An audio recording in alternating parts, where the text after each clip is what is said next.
quick, so it's been like 2 weeks since the last uploaded. My bad. I was gonna make a video for the NFL draft predictions. I guess it's a good thing I didn't because I was very wrong. I think I got like 2 picks right. Like it was nasty. Did not do very well on that. But, my Titans got Carnell Tate, so it's all good. Anyways, back to mapping.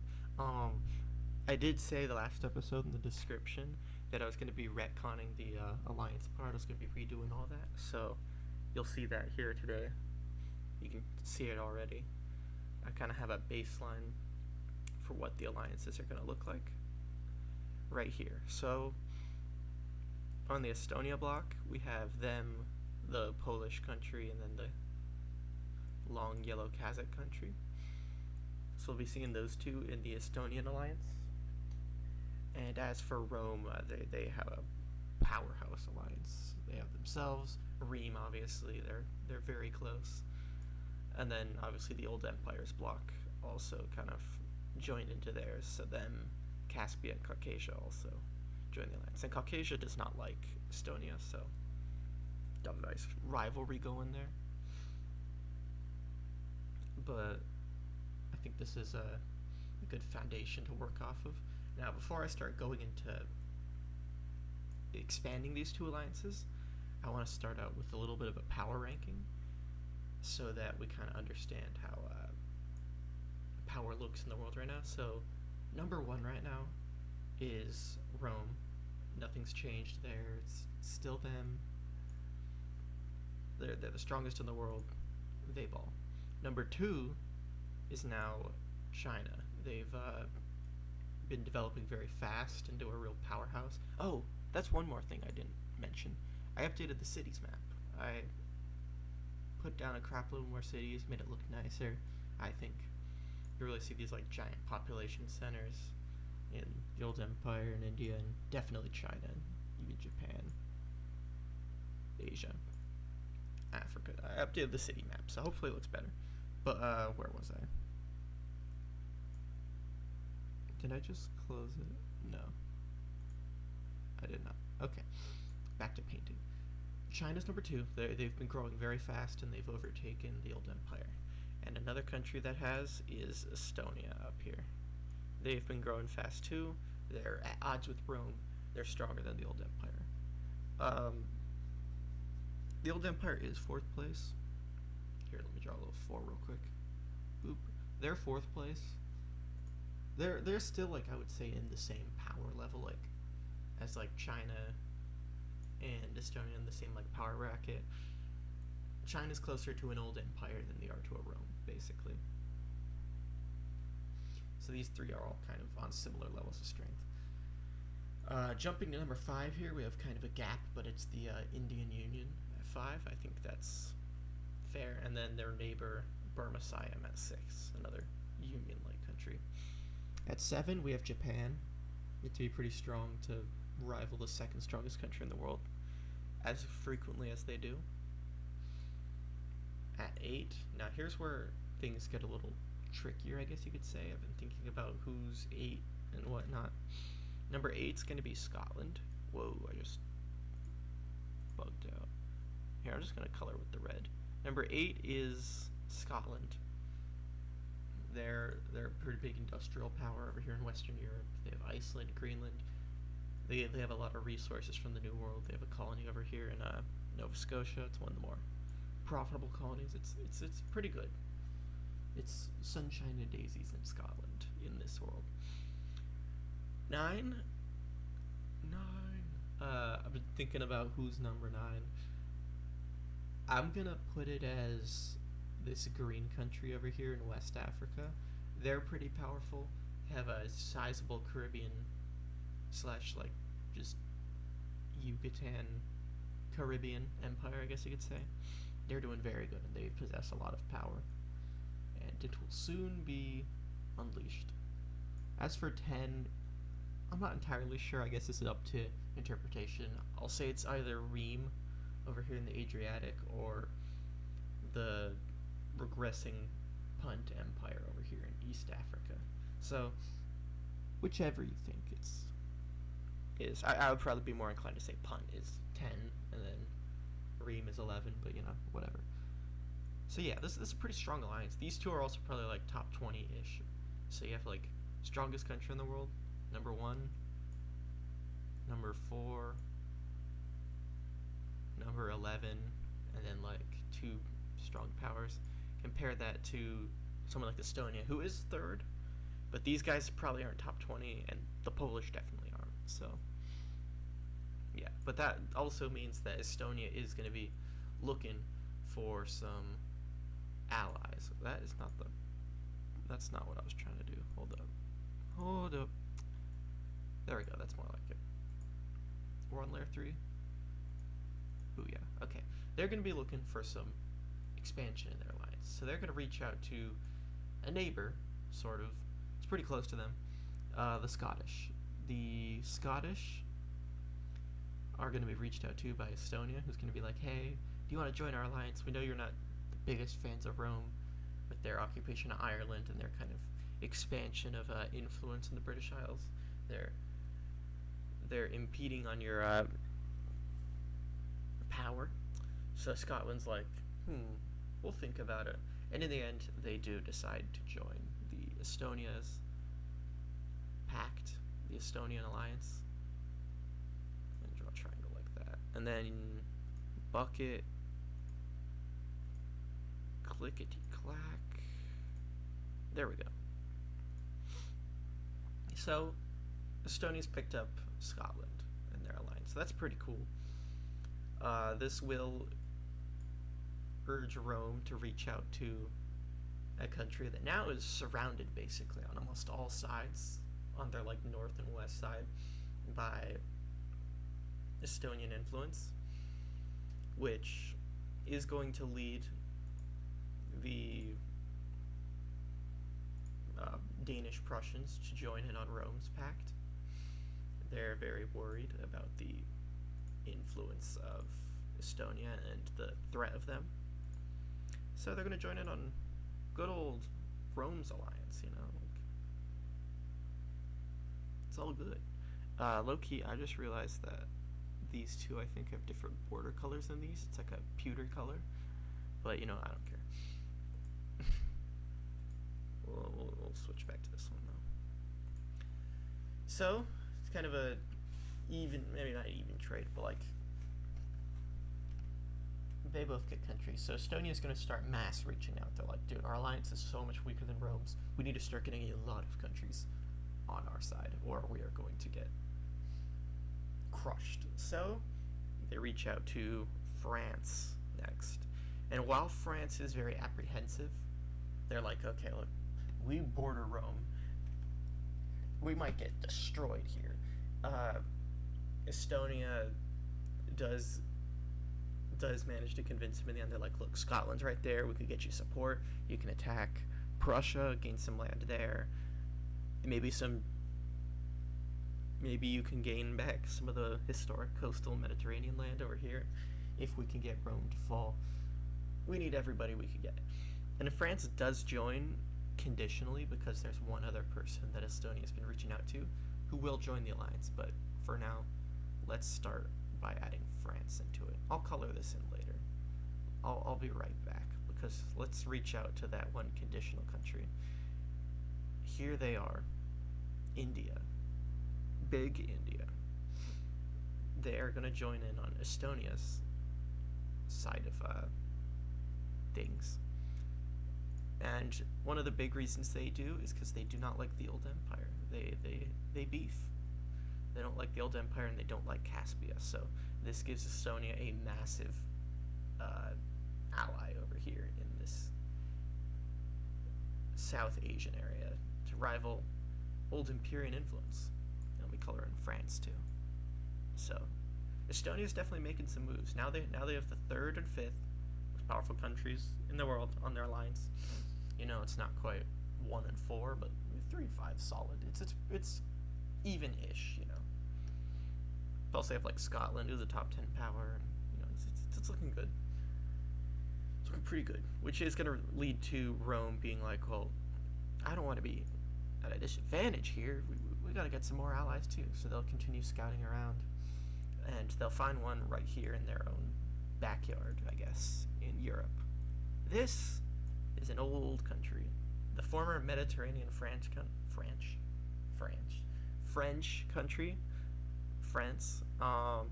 They're more of an alpine country now. They're basically like maimed Switzerland. So they're doing good here, but they're going to get an offer to join the Roman alliance.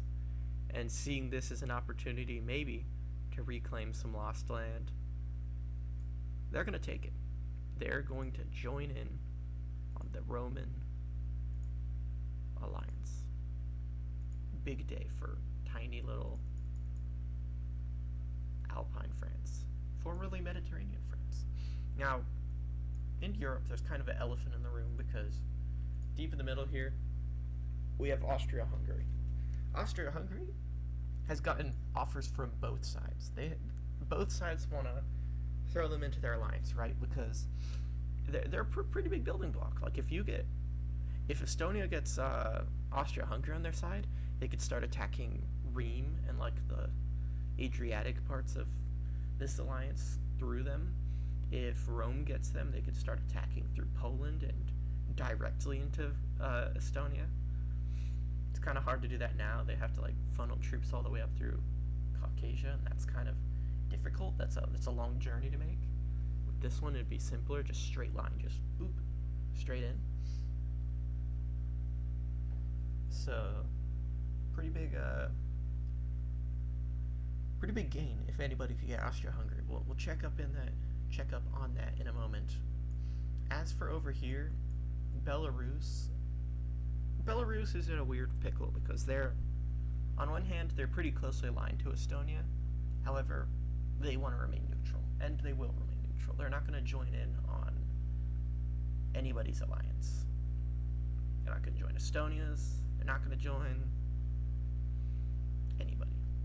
Ukraine down here, I don't know, because they're surrounded by very large powers, and their choice in this war would be very impactful. I'm gonna have them join the Estonian alliance. They are promised territory in Crimea and in Caucasia, and they're like, you know what, sounds good. We're joining the alliance of Estonia. So Estonia's alliance has definitely been getting more popular, probably because of anti-Roman sentiment. You know, they're the most powerful country in the world. Nobody's gonna like them, except for their like super close allies like Old Empire and this tiny little country right here that could probably get wiped out by Rome in a matter of days.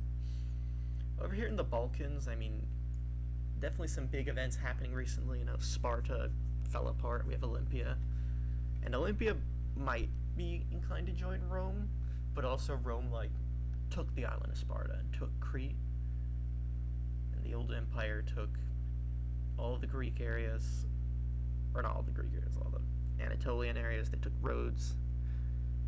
So, you know, maybe they're feeling a little weird. I will say Thessaloniki or Macedonia over here would probably be more pro what you call it. Actually, maybe not. I was gonna say they'd be pro Rome, but maybe not. Like, they're good friends of Sparta. Sparta's pretty nice to them. I don't know. I don't know what the. It's not like they would defect to Estonia, though. I don't think so. I don't know. Dang it. You know what? We're just going to leave this area alone for now. I don't think any of these countries are going to get involved. Maybe some of them like offer minor support, but for the sake of this big old conflict, we're going to say none of those get involved. So let's zoom out of Europe from a second and look at other Estonian interests, because Estonia is going to get some allies in places far and wide due to countries in the Roman alliance that nobody likes. And Punt's the first like candidate for the Estonian alliance. They're pretty easy to get on board. They don't like the Old Empire. They're right here on the Horn of Africa. They'd love to get involved.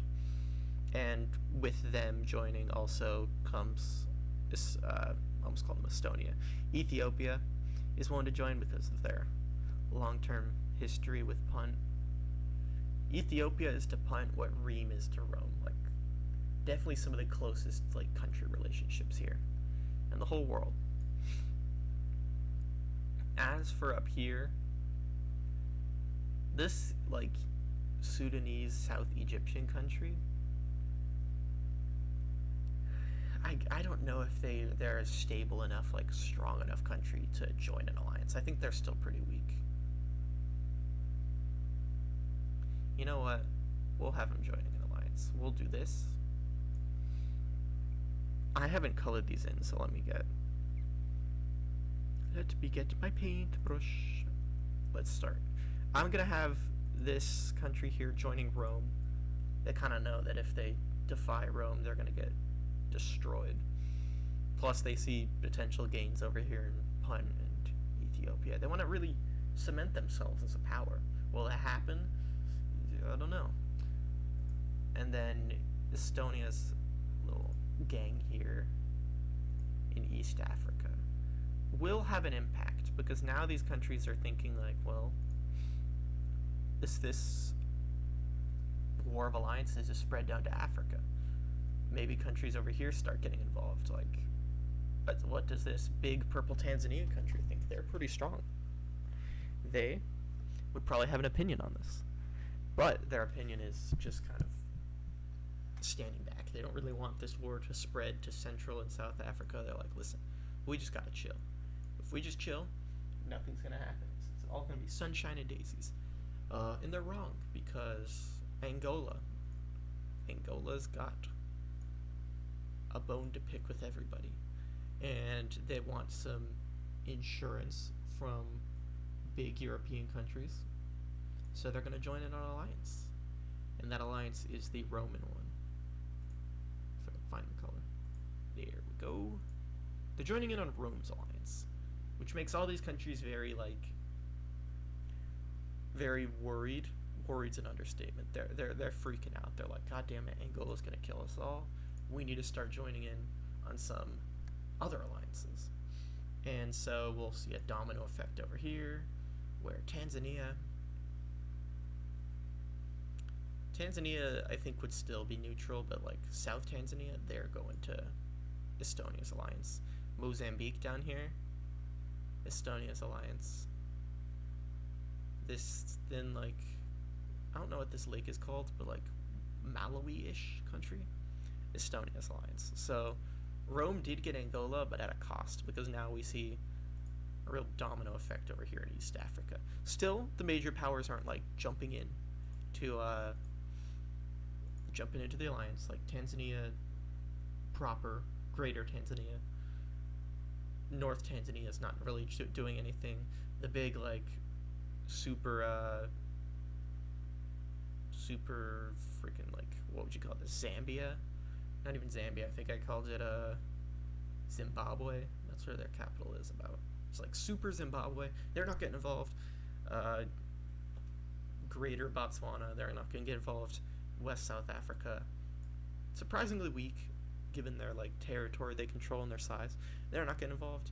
Madagascar, they're just hoping they don't get seen, because they know countries around them have aspirations to invade them, and they're just not that strong. How long have I been recording for? Okay, we're reaching around the 20-minute mark. That's like 18 minutes. I'm gonna wrap up these alliances, because we'll finish Africa real quick. The last series of alliances we'll see happening is over here with this green country opting to join Rome. These three countries over here in West Africa will be joining in on the Estonia's alliance to kind of combat these guys.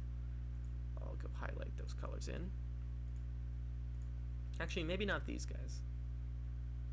Maybe someone like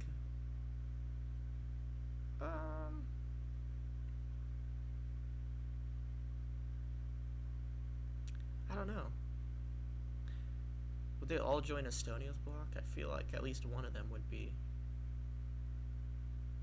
Yeah, you know what? We'll have these guys join Rome's alliance, and we will see the rest go to Estonia, Super Mali, and then weird, like, East Nigeria.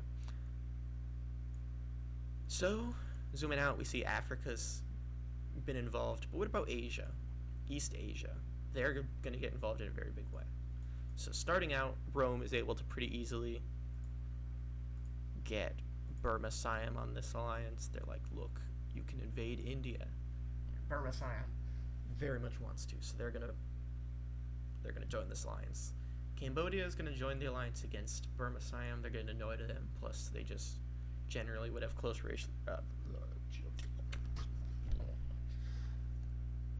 relations with Estonia. I can't English today. But Jesus. The big one here in Asia is going to be China. Will they stay neutral, or will they join Estonia and really level the playing field? Will this be a full worldwide war? Well, yeah. The answer is yes. They're joining in on the alliance. They are going all for it. Granted, they're not going to be like brawling with the old empire or anything crazy like that, but they are joining Estonia's alliance to even the playing field. Kind of. Following this, Japan joins Rome's alliance. They're not fans of them, and then a few more countries down here, like Filipino Borneo, will join in on the war. They're going to join in on Japan's side, so Rome, and so will the Sumatra country. Actually, would these guys join China's bloc? No, they don't like China. So this would be pro this would be pro Roman with Japan. Sumatra would be pro Roman, except Burma Siam is also on Rome's side. So that kind of feels like it creates a conflict of interests, because they did try to invade. You know what, maybe propaganda's kind of spun that into Java's fault, because Java is joining in on the Estonia's bloc. Australia, yeah, they're close to the old empire. They'll join in on the Estonia's alliance. You know what? So let me get my color tool. I haven't colored in like half these countries. Give me back here. Okay, so who was Estonian? Definitely China. Big gain. Cambodia was Estonian. These guys were Roman, allied. Java went to Estonia. And actually, I would change my mind. Australia's going to go Roman. Where is Rome? Okay. So, with that set, we have the alliances in place. I don't think I'm going to do any more. This is how things are looking pre-war. This is how things are stacked. Let's zoom out. Oh, Japan. Okay, this is how things are stacked. We could zoom out a little bit and see how the world is. Nothing in the New World, because it's all controlled by other countries except for the California country, and even then they don't really care. So this is how the world's stacked up. Nothing in the Balkans. Austria-Hungary is the big power that's going to remain neutral, and with that we have the war. Now, what is the first thing that's going to trigger this war? What is going to set off the fuse? I think it would have to be over here in Northeast Europe. So, everybody's playing these all alliance games. And maybe it could start in the Balkans. I don't know. Where should this conflict start?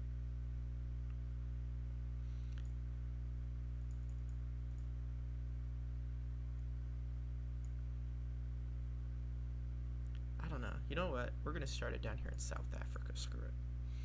We're going to start with Angola. And Angola's going to kick off this war by invading. So let's see. Haven't done this in a while. Let's make sure I got all the knickknacks and doodads activated. I think I do. So this is Tanzania. This is boop, boop, doo, doo. Let's go. Angola's going to start marching troops down and across this river. They're going to take these two cities and just continue pushing down, push along the border, boop, boop. Their strength is just significantly here. I'm going to turn the Alliance layer off for a minute. They're just going to start pushing in. They reach this lake, reach across. Tanzania starts sending forces up, so they're trying to like fight, but Angola's just fighting everybody, and they're winning. They're winning here. So, and not only that, they're nearing the capital of Tanzania, South Tanzania. So, definitely a big day to be Angolan.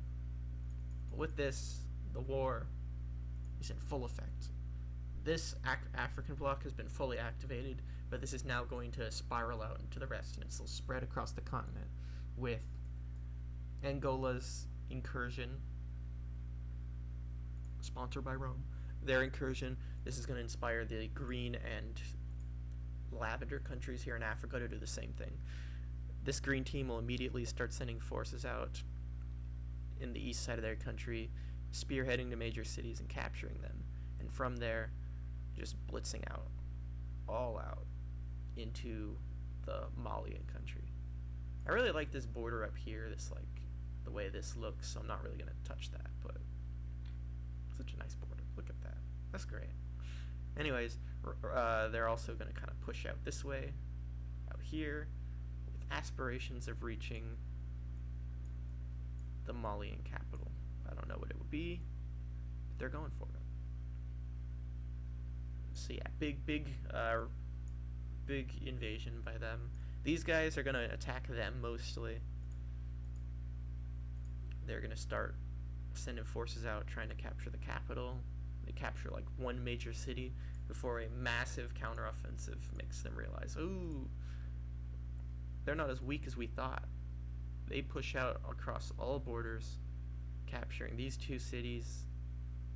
Actually, they capture 3, 4, 5 major cities, threaten another one, and these guys are like, help, we didn't realize they were good, we didn't realize they could actually fight.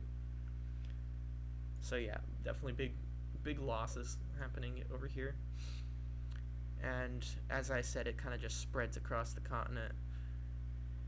This like creamsicle country, they're gonna try some stuff. They're gonna try moving in up here into Ethiopia's neck of the woods, but they'll almost instantly be stopped.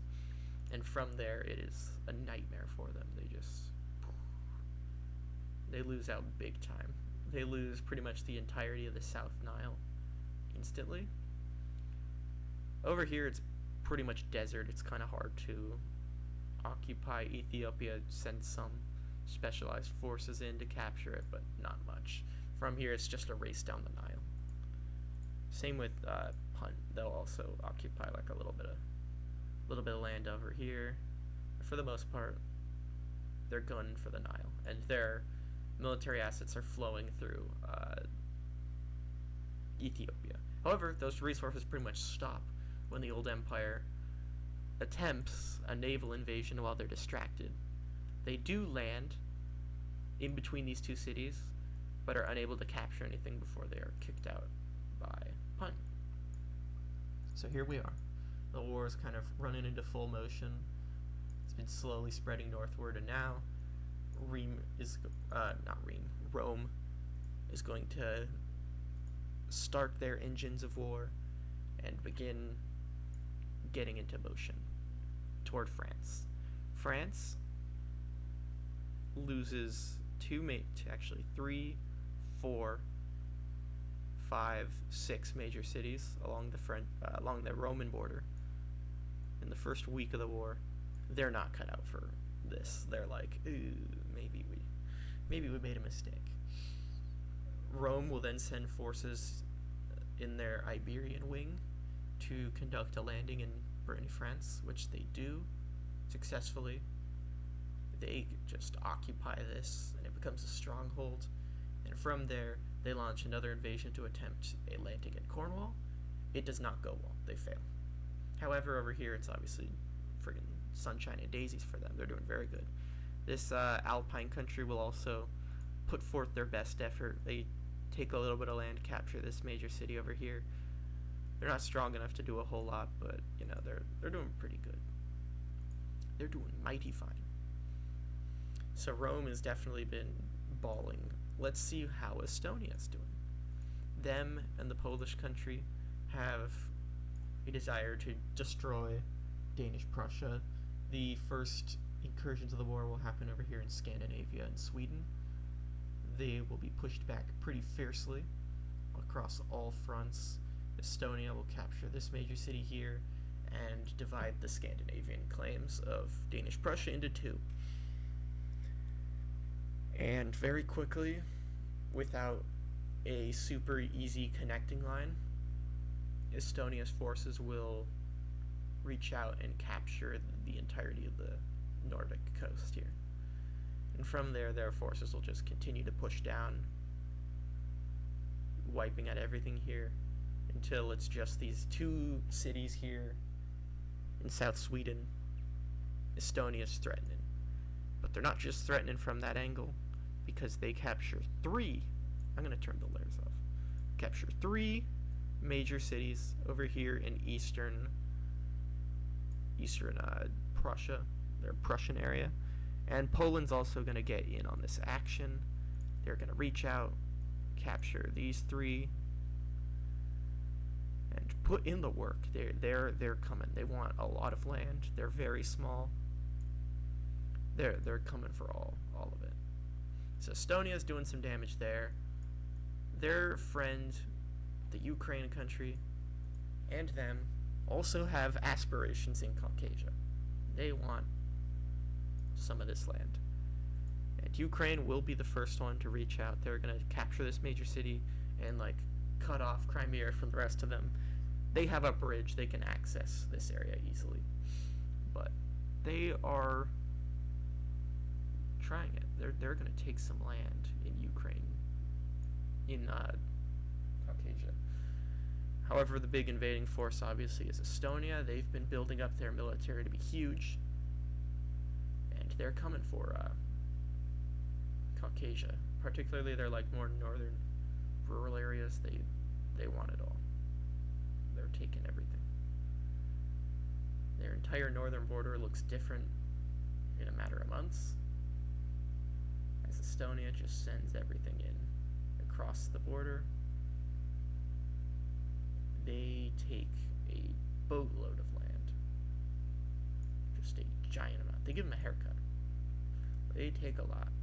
And over here in the east, the Kazakh country will also hop on in and seize control of this coastline over here. Oh yeah, I forgot the cities have to be colored in different. Whatever. But yeah, they take some coastal land along the sea. However, their next door neighbor, Caspia, not a fan of theirs. Caspia will begin moving in, capturing major cities. And there are a lot of major cities over here in this Kazakh country, at least in their western part. Caspia is going to do a hell of a lot of damage. And while they do a lot of damage inland, the majority of their forces are consolidated over here, along the, what would you call it, the Caspian Sea. They're going to liberate fully Caucasia's claims over here. And from there, the Kazakh country's like, ooh, maybe we bit off more than we could chew. We didn't really anticipate any of this. And yeah, Caspia is just moving in. Moving in. They're coming for blood. So that's how that front's going. Now, looking at this video, it is like 34 minutes right now. My current plan is to divide the world wars of this series into increments of 25. So this is episode 25, World War I. World War II will be somewhere around episode 50. World War III, episode 75. World War IV, episode 100.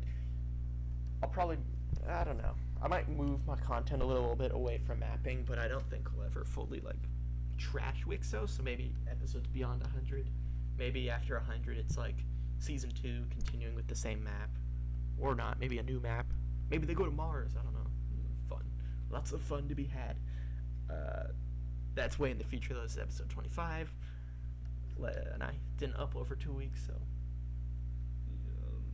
no dedication. But you know, we're here now. We're gonna continue this episode. Obviously, I'm gonna break this up into multiple parts. World War I is a big monumentous occasion.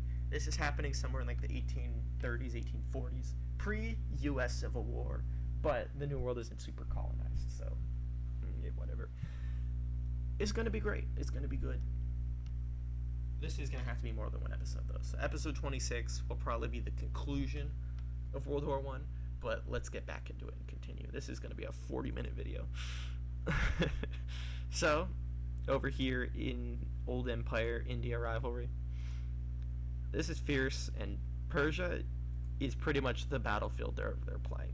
Persia is forced into civil war as Old Empyrean and Indian troops battle and vie for control of the country to invade the other through. So just know that that's going on, and know that neither side is winning and Persia's kind of just suffering. However, over here in the east, we do have the mighty nation of Burma Siam moving in. They move in through the north, approaching the capital, one of the capitals of the Indian Union, and they're moving pretty well. They capture several major cities.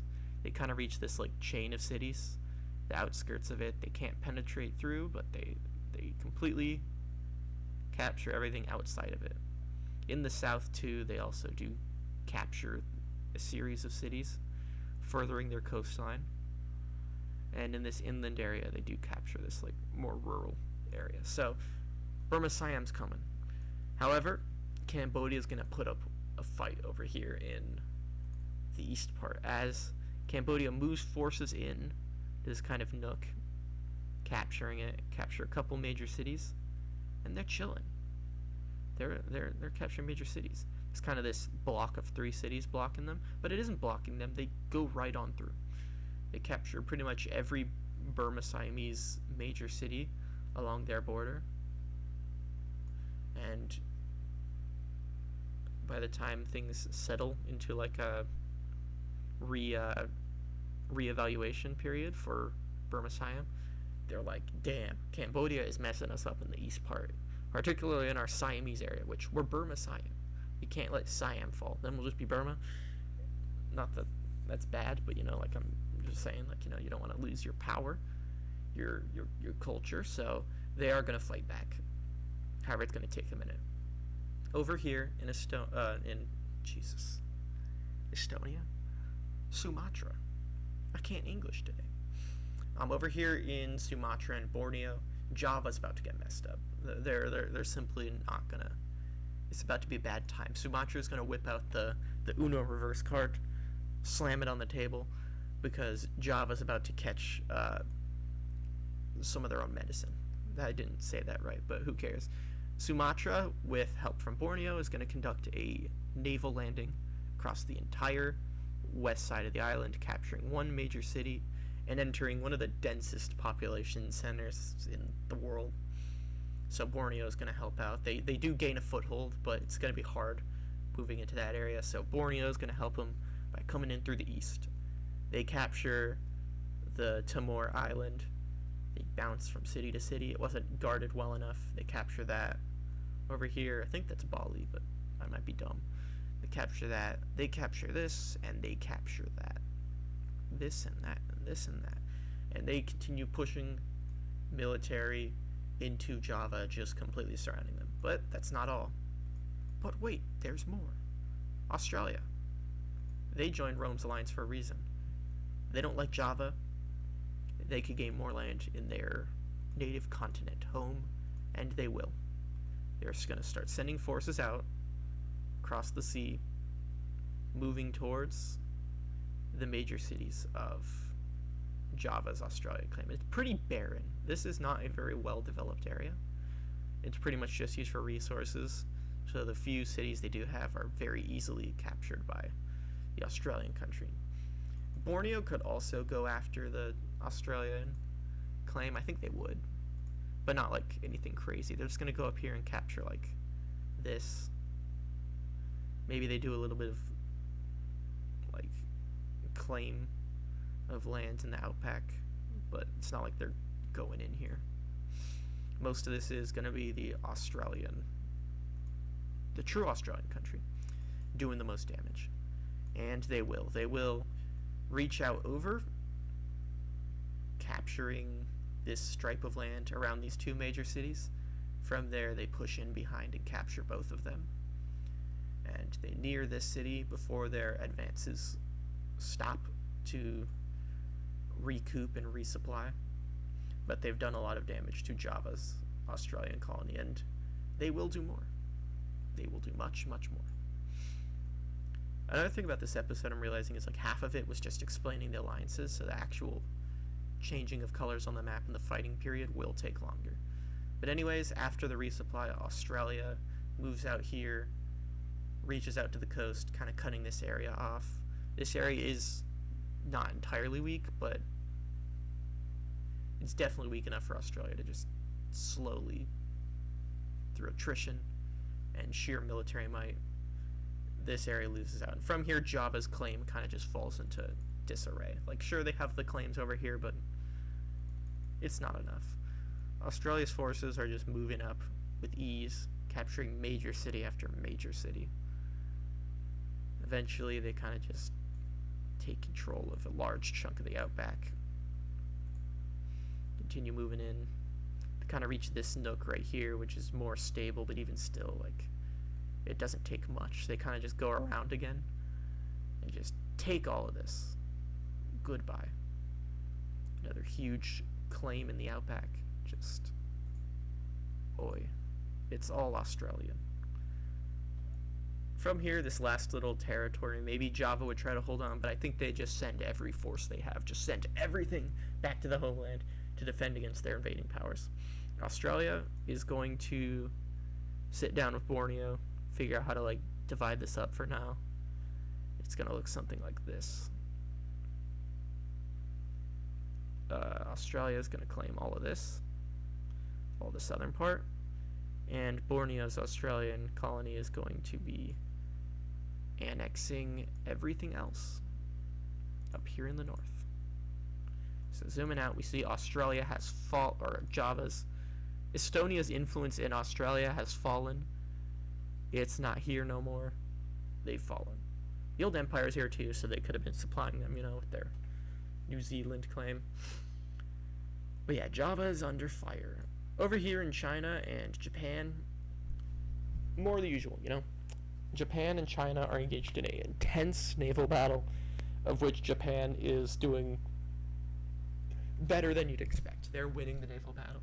That's kind of their thing. On land, they're not the best. You know, their military is technically weaker, but Japan could give China a run for their money. They're pretty powerful. And in a lot of ways, their military is specialized specifically for going up against China. So it might be a weaker placement, but in a lot of ways, they can win battles against them. They're tough. Over here in Europe, I guess I'll touch back on that one more time. Rome's fighting over here in France. It's not going good for the French. They move up here, capture these two major cities, and mainly just focus on like securing all that. France is going to have a minor counteroffensive over here. They do recapture like this area over here, as well as this major city. But Rome's occupation of this land is too much. They push along the coastline, capture these major cities, and Western France completely falls over to Roman influence. And these guys are helping, but like there's not enough people in this country to really do all that, you know. But yeah, Rome is destroying France right now, and they're gonna try to destroy Scotland. They failed the first landing on Cornwall. However, they're gonna land a little more inland this time. They're gonna send out two landings actually. They send one out like over here and another over here. This one gains a hold, and then this one lands, and they're able to kind of gain a stronghold surrounding this major city and capturing it. Rome has landed in the British Isles. Although I guess they could have landed out from here, but that's not going good. And we'll demonstrate that here. Scotland, Una reverse cards them again. They land over here in Northeast Ireland, capturing it. They push across the north, and Ireland falls apart quickly. They just move into the inside of the country, and major revolts take place in all these very powerful strongholds. They push all the way down south and capture these two major cities close to them. They push out west here, capture this, and Rome immediately has to scramble and recoup a lot of forces that they were planning on sending into France and rally them to try and recover a lot of the now falling apart Irish area. They reclaim the south part of the island, but the north is lost. So Scotland really did them in. They pulled out the stops on them. Now there's a weird discoloration. There we go, fixed it. There's also a lot of remaining lingering pixels from the Roman occupation. Why did caps lock just turn on, bro? Okay. Over here, Estonia's fight. Where the battle, or where this video is going to conclude with Estonia's fighting. They're fighting. They're moving in here. They capture this major city. They've pretty much captured most of the Prussian coast, and they're working on securing all that. Denmark is under threat, and this is exemplified when they lose their foothold in Scandinavia and when Estonia lands on this island and captures Copenhagen, which isn't their capital, but they do lose it. Prussia is under heavy fire now. They are begging for help. In addition, the Polish cruise on in, capture more major cities. They're doing damn good. Capture a lot of Prussian territory just like that. They've doubled in size. They're going very good. And then Estonia's forces over here in Caspia and Caucasia, they're putting in work, they're putting in work, they're moving in. There's big rural areas here, so they're kind of moving around the cities, sending forces out from their cities into the wilderness to establish camps, and then working on surrounding some of these cities. And this method works somewhat well, as they're able to surround 4 cities that capture this one, comparatively small. They end up reaching out here to the sea, capture this major city, surround this one. From here, Ukraine sends a full-on push into this section of Caucasia, capturing this area with ease, and from here, sending full force into Crimea, and eventually, they capture the full thing, full occupation. And from here, Estonia also wipes out all of these cities that they encircled. Caucasia is losing. They're getting folded pretty hard right now. If it weren't for their stronger neighbors in Caspia, they might have already capitulated now. They're struggling. They wouldn't have this coast. These guys would have got it. Speaking of Kazakh land, their main area is now under threat of getting bodied by Caspian. We're going to see that right now. Caspia sends some forces up here, capture this major city, kind of moving into the wilderness a little bit, but they're trying to disrupt the supply chains over on the east side of this country, and they will do that very successfully. They'll reach up here, capture these 2 major cities, and then they'll call on Estonia to be like, hey, could you send some forces just to choke them out? And Estonia agrees. They send forces down, capture these 3 major cities. They also reach out and capture this one. And from here, we see the fall. Wait. I'm an idiot. That was the dumb. That was pretty dumb. Estonia is who they're fighting against.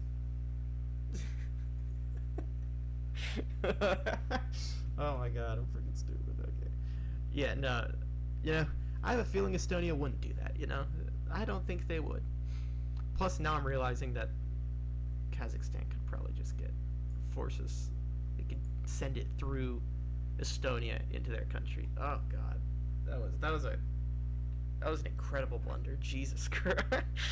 Yeah, I don't think Estonia is going to invade their ally. You know what? For that, Estonia is going to go on a rampage through Kazakhstan. Kazakhstan is going to completely cut this circle head off, and they're going to recapture a ton of land of their major cities. Sorry, Kazakhstan. I wasn't familiar with your game. So, yeah, they're going to push back.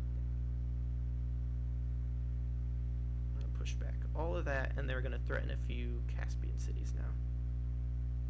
So, woof, what a blunder. Have I made a blunder like that so far? I didn't, like, do anything comedic like that, did I? I don't think I did. Whew. Blunder of the year. Anyways, now we will see the final event of this video, which is over here in Persia. Whoa, I just clicked the wrong button. Over here in Persia. This country. A country has finally won out in Persia. That country is India. India has officially invaded, you could say invaded through Persia. They basically had to. But now their troops are now on the border of the old empire. They've captured 4 major cities. Persia is theirs. They're going in. We will see how this goes next episode, though. I clearly am not freaking... I need a break. But, yeah, so hopefully you liked episode 25. World War I is fully in motion. Is that 52-minute video? Maybe 53. Nah, I'm not gonna last that long. I'm leaving. Goodbye. See you next time for the conclusion to World War I, which hopefully won't be in 2 weeks. It'll probably be sooner. Probably. Also, probably looking to upload something that's not mapping soon. So if you have any ideas or something, let me know in the comments. And until next time, goodbye. Thanks for watching. Like and subscribe. Thank you.